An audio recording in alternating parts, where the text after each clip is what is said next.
সম্মানিত উপস্থিতি, আমার মা মাসিরা আছেন, অনেকে আমার বোনরা আছেন, আমার চাচারা আছেন এবং সম্মানিত ব্যক্তিগণ সবাইকে নমস্কার। আমার অন্তরের অন্তঃস্থল থেকে আমি নিজেকে অনেক সৌভাগ্যবান মনে করছি যে এই দুর্বাসরে আসতে পারার এবং আপনাদের সামনে কথা বলার এই সুযোগটা পেয়েছি। আমি দেখেন, আমার বাবা জনাব মোহাম্মদ কাবির মিয়া, আমি তার একমাত্র মেয়ে। উনি আজকে আপনাদের পাশে আসতে পারেন নাই, কিন্তু আমি জানি এই দুর্বাসরে আমার বাবা অনেকবার এসেছেন। আপনাদের প্রত্যেকের সাথে তার একটি সম্পর্ক রয়েছে, সুমধুর সম্পর্ক রয়েছে। এখানে অনেকেই আছেন যারা কিনা আমার বোনও হন, তাই না? তাই দেখেন, আমার বাবা আজকে 1 মাসও নয়, 2 মাসও নয়, আজকে 10টা মাস ধরে আমি আমার আব্বাকে ছুঁয়ে দেখতে পারি নাই। আর সাথে জেলখানায় গেলে 15 দিন পর পর ওনাকে ঠিক মতো দেখাও যায় না। ওই লোহার যে শিক, ওখানে দেখার মতো পরিবেশ নাই, কথাগুলো পরিষ্কার ভাবে শোনা যায় না। কিন্তু উনি পরিষ্কার ভাবে একটা কথা বলতেন যে, মা তুমি যাও সবার কাছে, তুমি বলে দিও যে আমি নির্বাচন করতেছি এবং আমার মার কারা সবাইকে চিনাই দিও।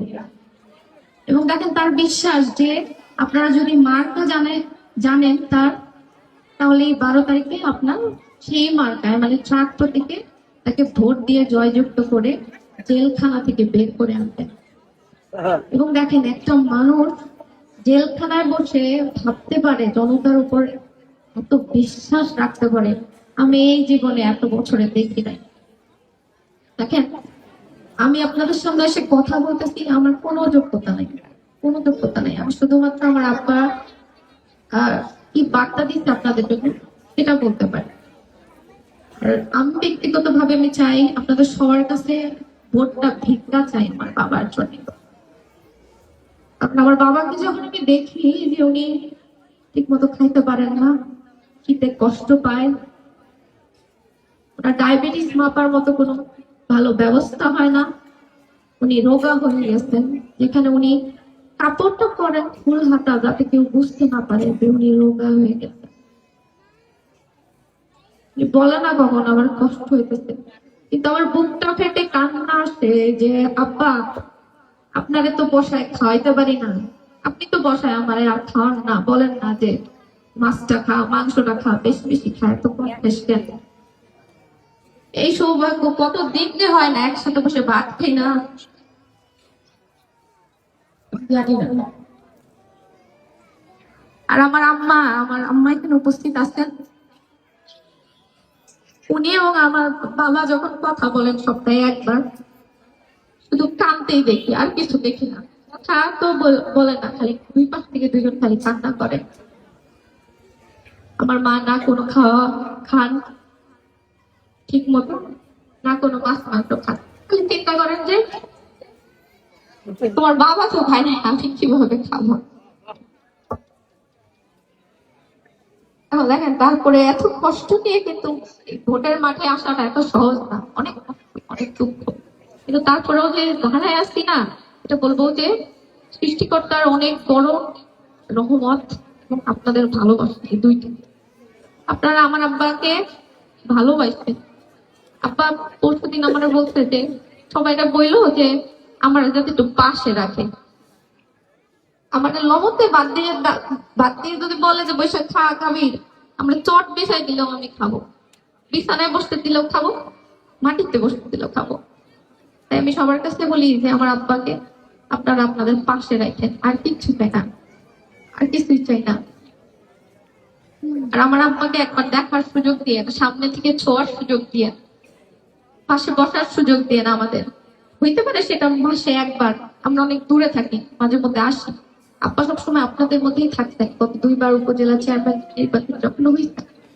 আমি বলবো সবাই তারে পাশে থাকার একটা সুযোগ দিয়ে, একটা ভোট ভিক্ষা দিয়ে না। আমাদের পরিবার একটা পরিবার নেই। আমার মার কেউ নাই। আমার বাবা যে আমার জন্য কি জীবনে, তো প্রত্যেকটাই মারা বোন জানেন যে বাবা জিনিসটা কি।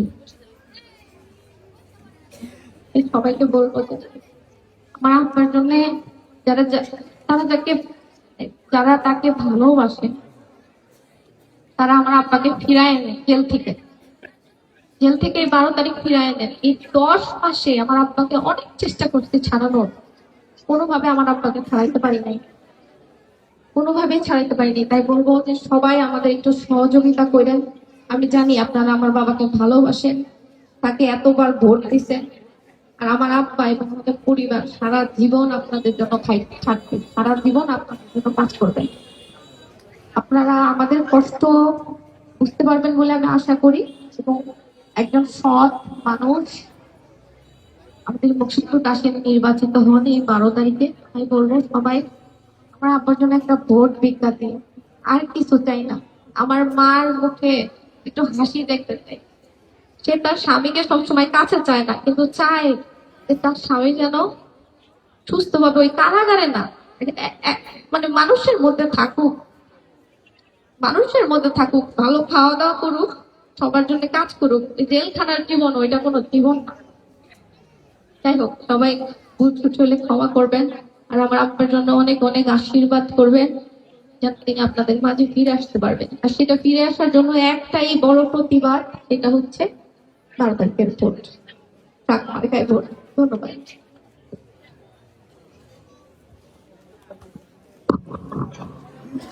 ধন্যবাদ গাবির ভাই মেয়েকে তার মূল্যবান বক্তব্য রাখার জন্য। আমাদের পক্ষ থেকেও গাবির ভাইকে প্রাণ ঢালা অভিনন্দন এবং শুভেচ্ছা রইল। ধন্যবাদ।